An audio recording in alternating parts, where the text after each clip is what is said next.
আমাদের লালন মেলা যে অস্বীকার করুক এটা অস্বীকার করার কিছু নাই স্যার। এই মেলা হয় আমরা দেখি, আমরা 11তম দেখছি এবং বিভিন্ন সময় দেখতেছি স্যার। আমাদের কথা যে আমরা মাদকের পক্ষে না, আমরা চাচ্ছি যে মাদকের বিপক্ষে, কিন্তু এটা তো সিস্টেমেটিক করতে হবে।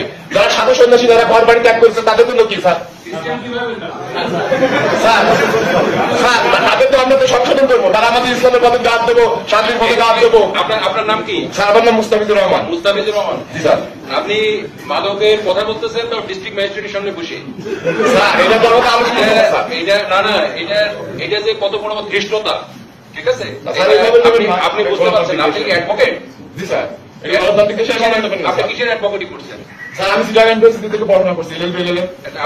আপনি জানেন না যে ডিস্ট্রিক্ট ম্যাজিস্ট্রেটের সামনে বসে আপনি একটা গুরুতর বিষয়ে কথা বলতেছেন? একটু সেন্স আপনার নাই?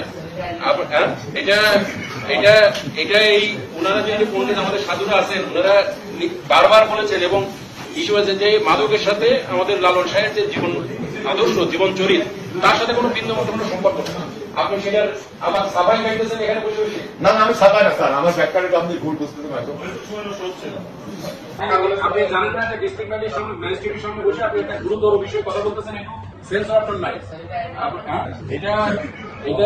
এটা এই ওনারা যে পণ্ডিত আমাদের সাধুরা আছেন, ওনারা বারবার বলেছেন এবং ইস্যু আছে যে মাদকের সাথে আমাদের লালন সাহের যে জীবন আদর্শ, জীবন চরিত, তার সাথে কোনো বিন্দু মতো কোনো সম্পর্ক নেই। আপনি সেটার আবার সাফাই গাইতেছেন এখানে বসে বসে? না আমি সাফাই না স্যার, আমার ব্যাখ্যাটা আপনি ভুল বুঝতেছেন হয়তো।